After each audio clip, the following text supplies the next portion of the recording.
What's up, fellow Ford people out there? I have a video for you today.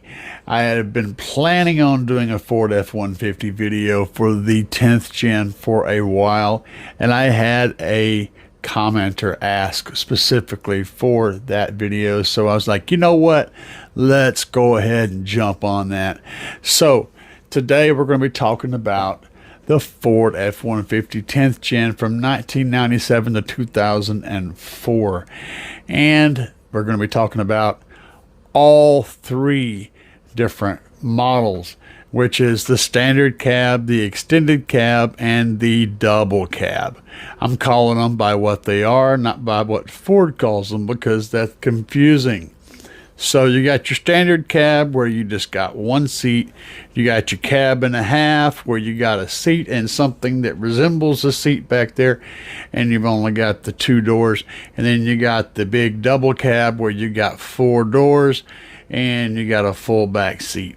All three of these have similarities, but they're all different in a couple of ways. So let's get started on this build.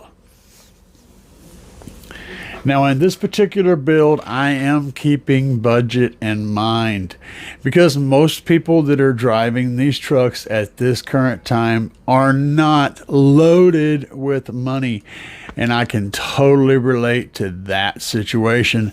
So we're going to keep a budget in mind on this video. However, all the equipment that we're going to be putting in here is bang on solid equipment, and I think it's good choices for this particular setup.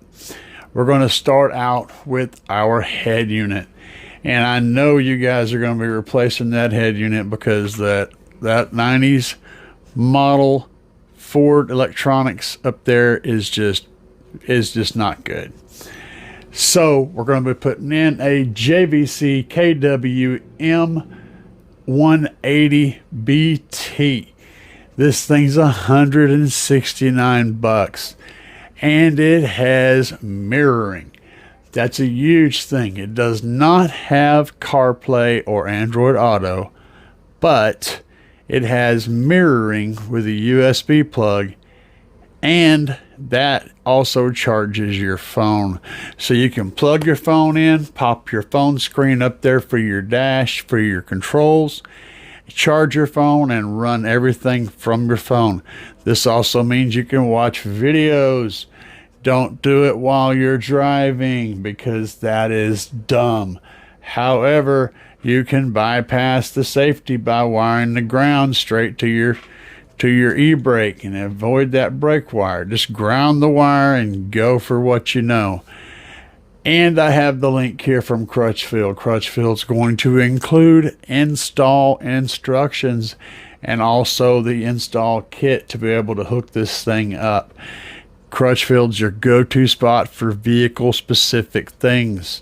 It's going to get you all the stuff you need with the instructions, make your life a lot easier. For the front and this is an asterisk. Let me see if I can make it there and that. Those two things together. For the front and asterisk rear doors, we're doing the JL Audio C2570X. These are some excellent 4x6 drivers. 4x6, 5x7, potato, it's the same thing.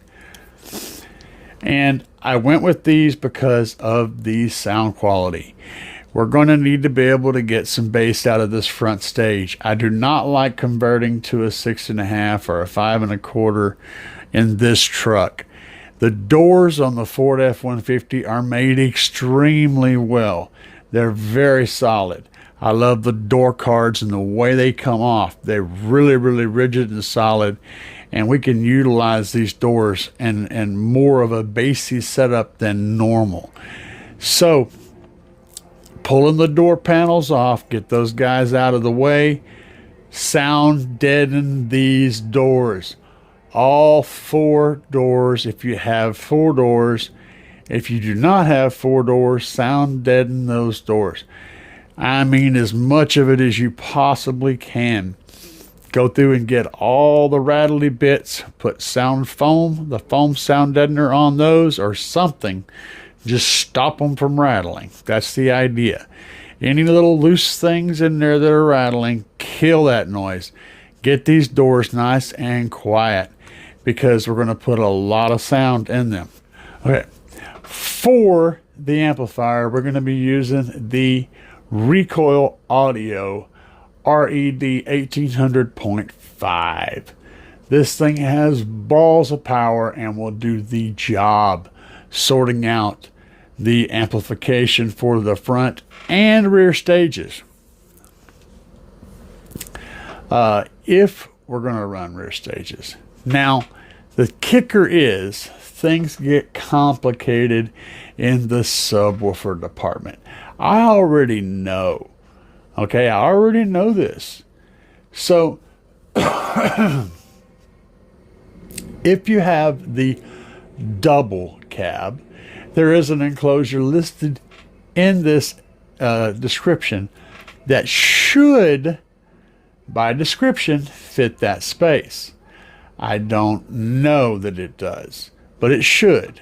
And you're going to need to get in there and look, use your eyeballs, see what kind of stuff's in the way, see if it looks like this subwoofer is going to work in that space. I don't know. But that's not the hard guy to solve. The hard one to solve is the single cab. So we went from the double cab. The middle child, the cab and a half, which is probably the most common one out there, has a very funky seat situation going on too. And what I suspect is it's going to require a custom enclosure to go underneath that seat. You've got this weird shelf thing going on where the seat flips forward and makes a big loading floor, which is great for everything else. It's just not great for us.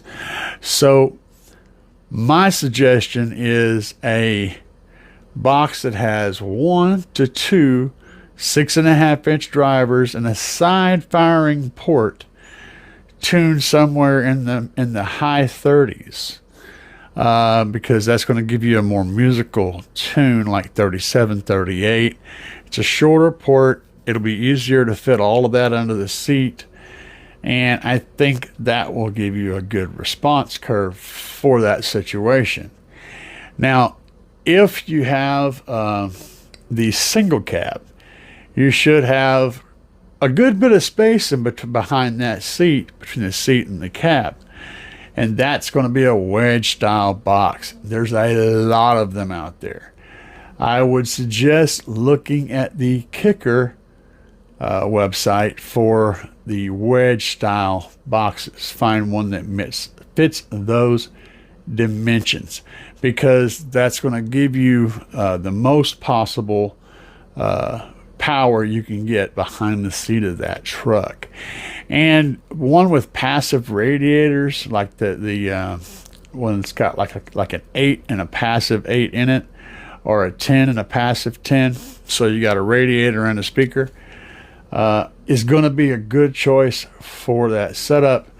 And there's a couple of other ideas I'm going to give you guys in that department. So if you have that standard cab and you're wanting to do the wedge style box, one thing I would recommend is going to the junkyard. Find yourself a set of the bucket seats that go in the front with the center console in them. If you have that bench or split bench, that center console bucket setup will be brilliant for your vehicle. It will make a tremendous difference in the overall comfort in there, and it gives you more access to the back. You have a simple little lever you flip and lay it down, and there's your back storage area. And putting that wedge back there with that center console to allow some more breathing room will sort out bass issues in there. Another thing I want to point out is in the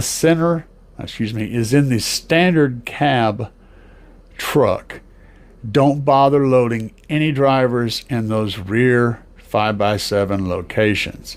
Just leave them empty. Or if you've got drivers in them, leave them there. Just don't hook them up. We're going to run the front doors only in that truck. If you are running either of the other two, where you have more space back there, then I would go ahead and load the drivers in. But on the single cab, don't bother. Now, another thing is on the single cab, if you want to get a little more front stage, there are some Q-form kick panel pop-ins available for this truck. They are going to require you to modify some things though. If you run those, you'll have to move your brake. Your emergency brake lever is going to have to be tweaked hard to the right some. So you'll have to get under there and bend that sucker out.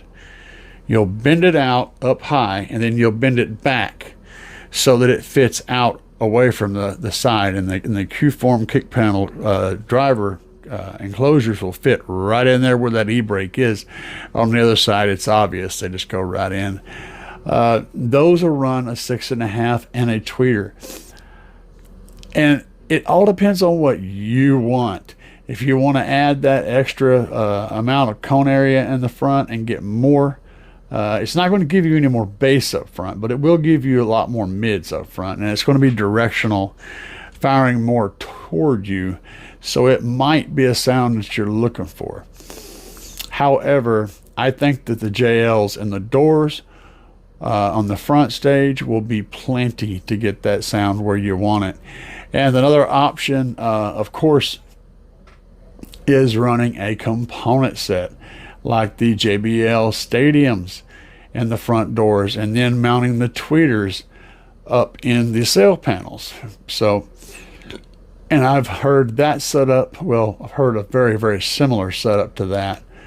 And that works well. I actually used, I had the 11th gen Ford F150, and I used Alpine Type R's in the doors and a set of Rockford P1 tweeters up in the sail panels, and that combination worked extremely well.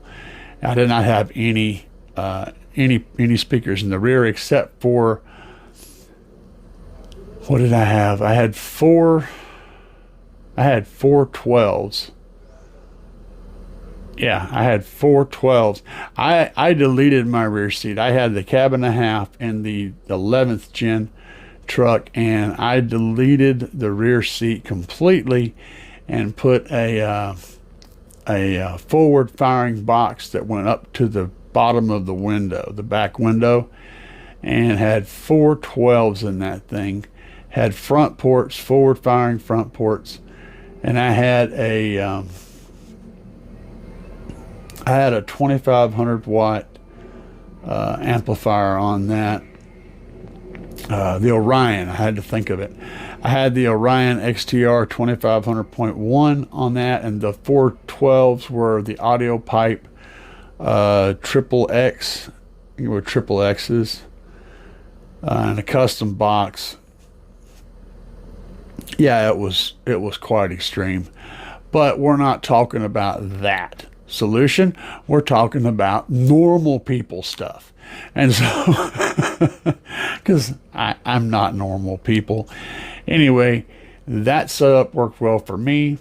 I was using the XTR 500.4s for my front stage. Did I have another? No, I don't think I did. Yeah, I was just using 2 channels on that.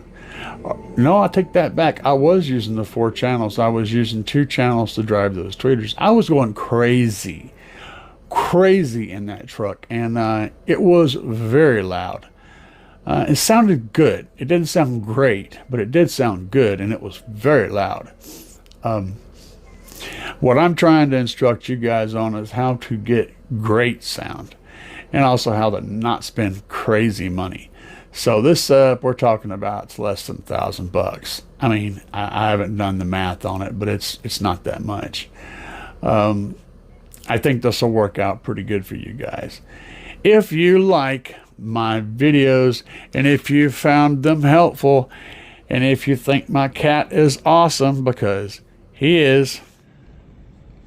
So your cat is not as cute as my cat. My cat is way cuter, and he loves his mama. Hit the subscribe button. You guys have a good day. Peace.